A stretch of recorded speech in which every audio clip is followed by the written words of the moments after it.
Welcome back, everyone. I'm Johan, the host of this channel. Make it an amazing day. Make it.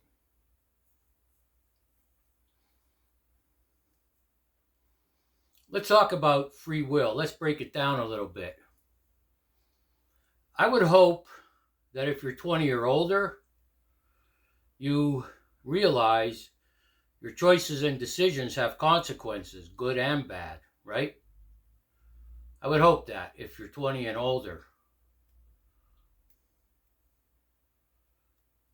You have the freedom to make choices, to make decisions, all right? What's the basis of that ability?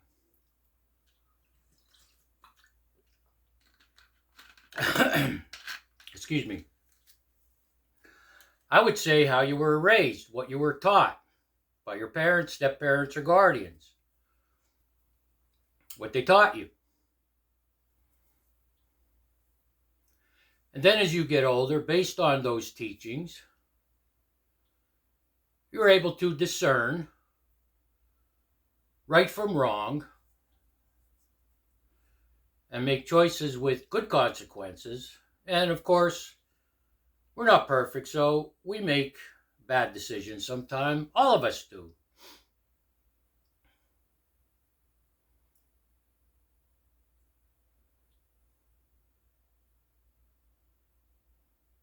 Here's the other side of this free will discussion, and that is the teaching that God gave us free will.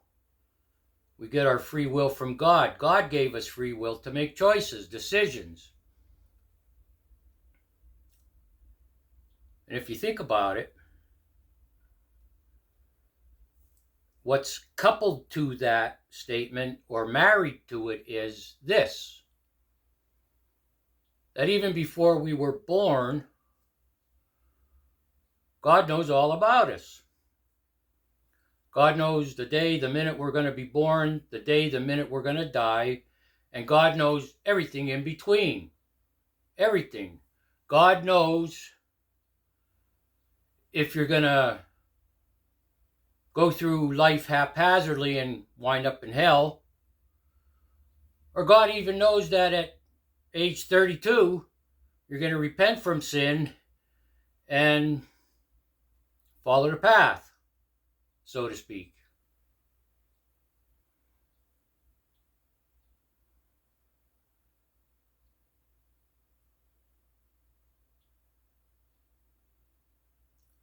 This teaching that God gave us free will is also associated with the sin nature theory.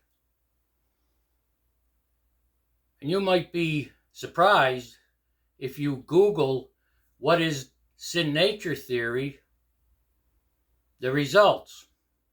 I know what they are, but as a teacher, I'm not giving you all the answers.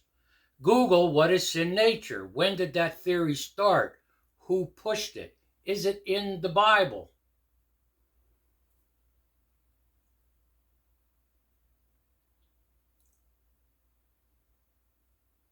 We have learned through science, neuroscience in particular, how the mind works. We have learned through psychology how the mind works. How we act, how we react, why we do these things. Some people aren't able to make good choices or decisions based on an emotional or mental or even a physical disability. So there's that. Babies are born, we are born with impulse, an impulse to do things. We're born that way.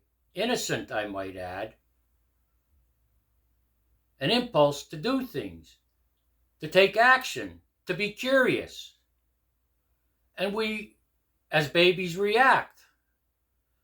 If a baby's hungry or needs milk or the bottle, they start crying, right? So they're given sustenance. And they learn from that. If I cry, and there's a good reason for it, don't twist this. If I cry, I get this.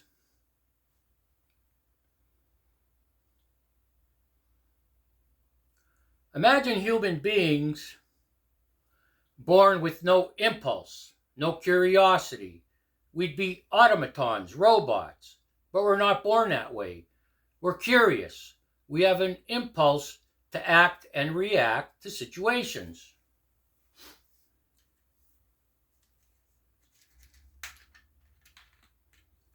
And again, what you're taught, lessons, what you're taught as a child makes a difference about how you're going to be as an adult.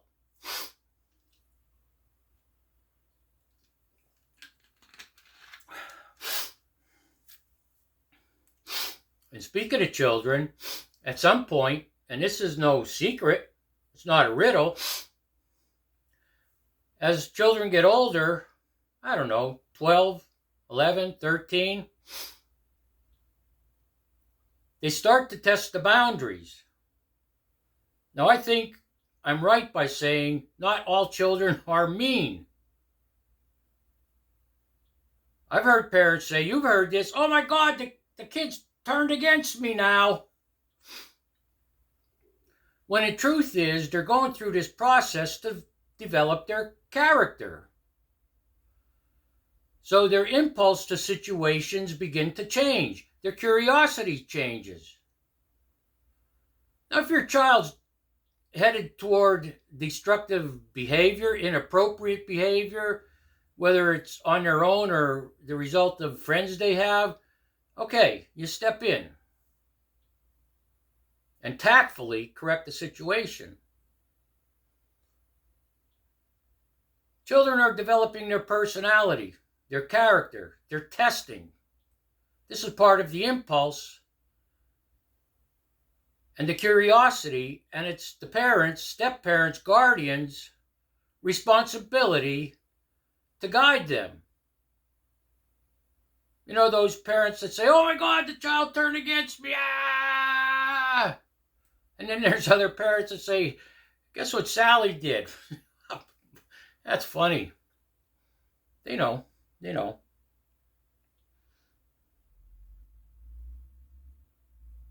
Some parents say, no free will for you.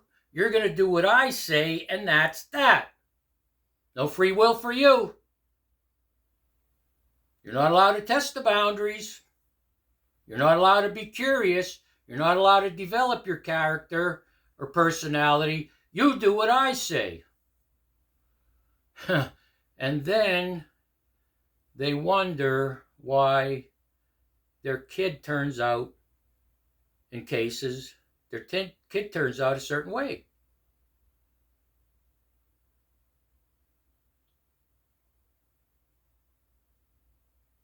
They haven't developed that ability to respond to things that happen in life in a healthy way. Bullies will bully them.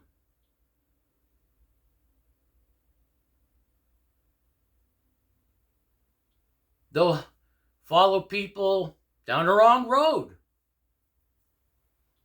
Once they get their freedom, and freedom means, yeah, okay, you're allowed out on Friday night and weekends and in summer, etc., etc. Their freedom, they get away from you.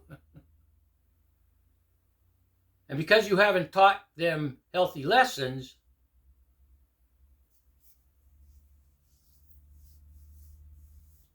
and even if you did, in some cases, kids will stray. We all stray. I don't care if you're a kid or an adult. We all stray.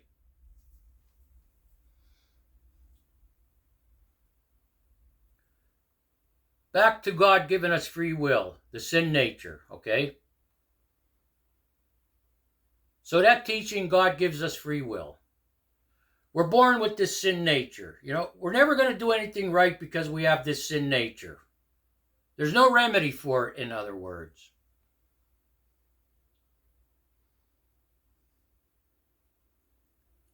And as I said, coupled with that teaching, married to it is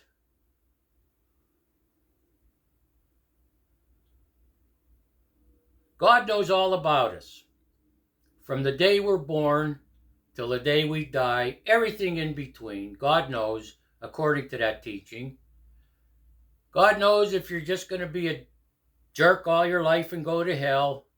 God knows everything you're going to do. God knows if you're going to say the sinner's prayer at 32 years old and get saved, and I guess try to be a good person because you have that sin nature, you know. Here's the thing.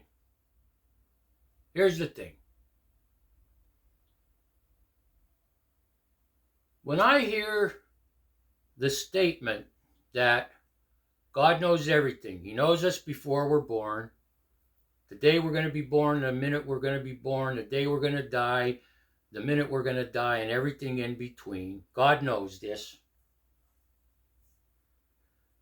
That to me sounds like our lives are predestined. They're predestined.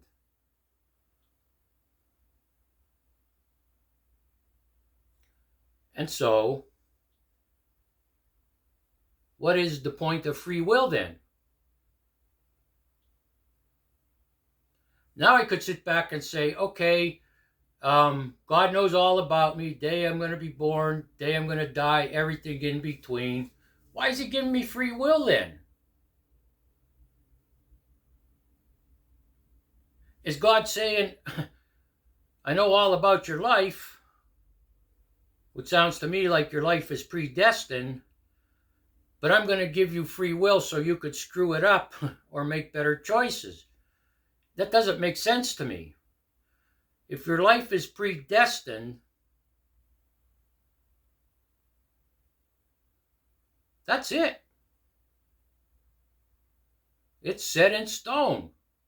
So why would God give us free will to make different choices or to screw up? How could you screw up your predestined life anyway?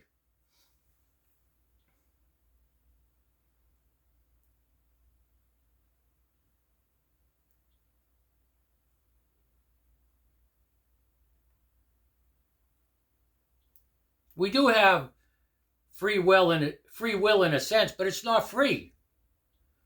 We have free will in a sense, but it's not free. It's contingent on how you were raised. What your parents, step-parents, or guardian taught you. Life lessons. And then, as I said, by the time you're 20, hopefully you're making good choices and good decisions. Well, Johann, you might say, I have an answer to that. I have sin nature. I'm going to sin. And if you haven't watched that video yet, please watch it. You got to search for it. I can't even put links to videos of my own. If you haven't watched that video, yes, I sin, but it's not what you think.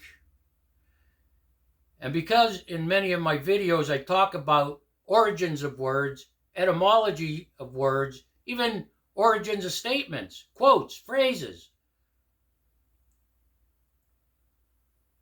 sin is not what you think. However, when you go back to the Greek origin of it, you can see it's morphed into different definitions with religious influences, especially. I'm not saying it's bad. I'm just presenting to you the facts, okay? So you're over 20. You're mature. You're still making bad decisions. I have sin nature, Johann.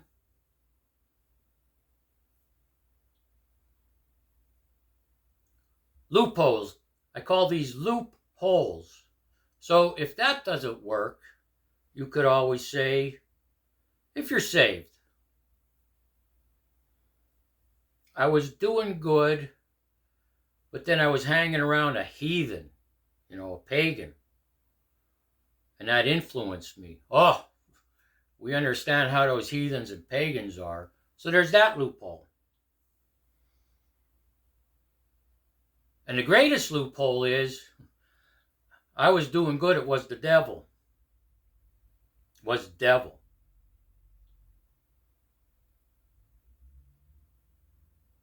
I have a question. Why doesn't a pastor, priest, minister, reverend, preacher, rabbi from the podium ever talk about their own personal temptations and what they did to overcome them? I'm not stupid. I know what would happen. A pastor gets up there, preacher, rabbi, minister, priest, whatever, and starts talking about, yeah, I sinned. And then you've seen them. Women, men, preachers, women, men, pastors. There's this big story. They got caught doing this. Oh my God, really? I never thought my pastor, preacher, minister, rabbi would do that. Is it your fault or theirs? Have you put them on a pedestal, sit in sermons and say, wow, that person's perfect? But yet, in one of the books of John, right before the book of Revelations, it says, all have sinned and fallen short of the glory of God. And if you say you're not a sinner, you're a liar. So these pastors and preachers, priests, rabbis, every corner is guilty of something. We all are. And then all of a sudden people are surprised. Is it your fault or their fault? Did you put that pastor, preacher, minister, rabbi, priest on a pedestal? Or does he or she give the message that I don't sin, I'm perfect? I want to know. You're leading this group of people. I want to know what your temptations are. And when you're tempted and you fall, tell me the methods you use to not get back up again, to get back up again. If you're presenting yourself as that strong in God, Jesus Christ, and the Holy Spirit, how could the devil tempt you even and then lead you into temptation?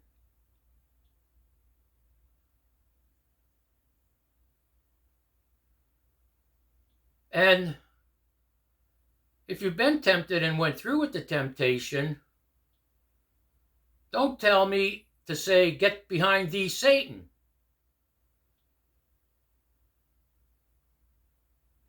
I need to know a method to learn a lesson, sir or ma'am. Yea, though I walk through the valley of the shadow of death, I fear no evil. No, I don't want to hear that either. Stop it. It's time to stop this freaking nonsense. Teach us from your own experience how you resist temptation. And when you are tempted and fall into temptation, what method do you use to get out of it? Well, I fall on my knees and ask forgiveness. No, I don't want to hear that. What method are you using not to make that mistake again? Am I right? What if I'm right?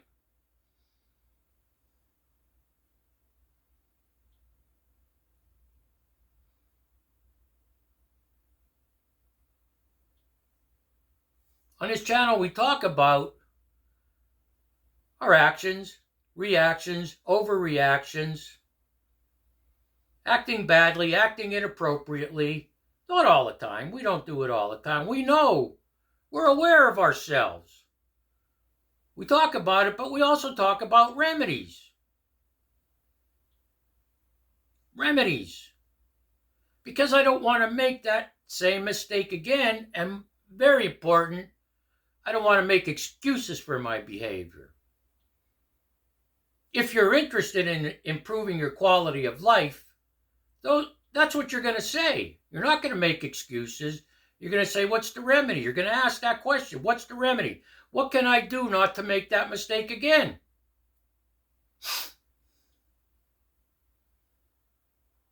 I learned a long time ago that if I realized earlier in the day or yesterday that I behaved inappropriately with my words or deeds, it's important to make amends, set that wrong right.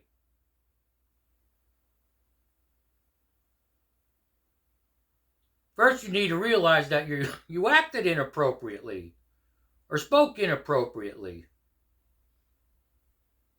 And then you go to the person and say, I apologize for my behavior or the words I used. And that's not the end of it. Then you find a place and sit in silence. I like to go down to my grove in nature, right? You can breathe a sigh of relief.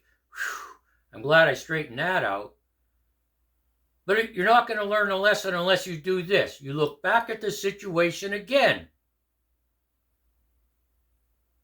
and ask yourself, what could I have done differently? And imagine yourself doing it differently. Maybe you have a legitimate reason for acting out. You didn't eat breakfast. On the way to the bank or credit union or wherever you were going with your complaint, there was some road rage involved, a pedestrian walked out in front of your vehicle, all these things. Your car stalled at a red light or stop sign, all these things, okay?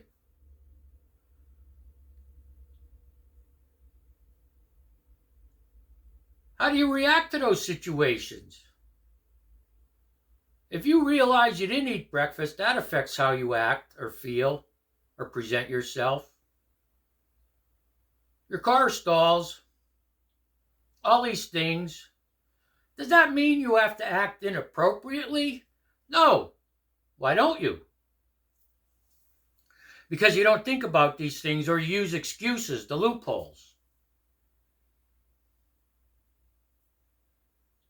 At the end of the day, I'm responsible for my own behavior. And it's most cases, it's nobody else's fault. It's my responsibility. And it's my responsibility to set things right. And it's my responsibility to look back at it and imagine myself doing it differently. What could I have done differently to prevent inappropriate behavior? That's how you learn.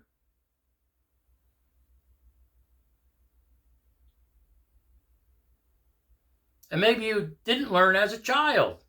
Well, there's that too. But don't go around hating your parents, step-parents, or guardian for no free will for you. You're going to do what I say, and that's that.